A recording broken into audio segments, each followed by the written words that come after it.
Hello, I'm Ted Simons from Arizona PBS. When it comes to politics, Arizona is known for not following the crowd, so it's not a surprise that many Grand Canyon State voters fall into the independent or unaffiliated category. On today's episode of Voter Ed, we'll examine the political makeup of Arizona.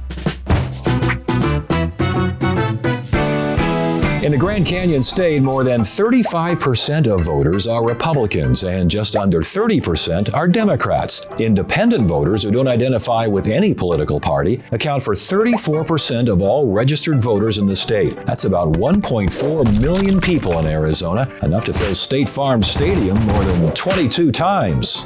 But even with this large group of independent voters, nearly all elected officials in Arizona belong to one of the two major U.S. political parties.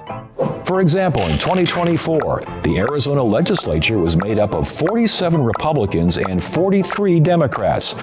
Although Republicans control the state legislature by a narrow majority, the highest office in Arizona is held by Governor Katie Hobbs, a Democrat. So why does Arizona have such a large group of independent voters? If we rewind back to 1940, Phoenix was just a small community of 65,000 residents. Despite year-round sunshine and a lower cost of living than neighboring states, the city's growth potential was hampered by one thing: the heat. Enter the window air conditioning unit. Providing residents with much-needed relief from the sweltering summertime temperatures, mass production of air conditioners transformed Phoenix from a sleepy desert community into a booming metropolis, welcoming droves of new residents year after year. Among those who have relocated to Arizona is a sizable community of veterans who are more likely to register as independent, citing their oath to the U.S. Constitution instead of a political party. As transplants from across the country with diverse backgrounds and political beliefs have relocated to Arizona, perhaps the variety of perspectives has helped to further cultivate independent-minded communities. Political scientists have also suggested that a number of other factors contribute to this independent streak, including Arizona's pioneering spirit and party fatigue, especially in recent years.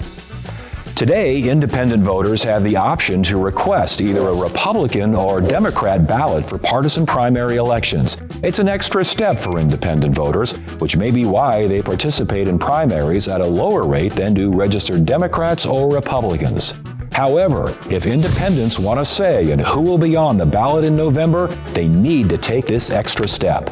There are no extra steps for independent voters in a general election. It's often been said we do not have a government by the majority, we have a government by the majority who participate. When comparing election data from all 50 states, Arizona seems to be in the middle of the pack with regard to voter turnout. In the 2020 presidential election, out of nearly 5 million vote-eligible Arizonans, more than 4.2 million were registered to vote, and approximately 3.4 million ballots were cast in the general election. That's a voter turnout rate of 68%, which was good enough to rank 23rd nationally. Voter turnout typically drops in midterm election years, which occur at the midpoint of a president's term in office. In the midterm election of 2022, approximately 2.6 million ballots were cast in the general election, compared to the 3.4 million ballots cast in 2020. It's also typical for voter turnout to be low in primary elections. In 2022, only 1.4 million ballots were cast in the primary, representing just 20% of all eligible voters. That means a large percentage of voters took themselves out of the process. Primary elections are more important than many voters realize, as that is where the choice is made about who will compete to win a seat for elected office. If you don't vote in the primary, you won't have the opportunity to influence the outcome. Many Arizonans opt out of voting because they feel their vote doesn't matter, but voting is a powerful way to shape your community and create the changes you want to see. So make sure your voice is heard, and if you are an independent, know that your vote matters. Remember, vote this election day. It definitely matters. I'm Ted Simons of Arizona PBS. Thanks for watching this episode of our series Voter Ed. We'll see you next time.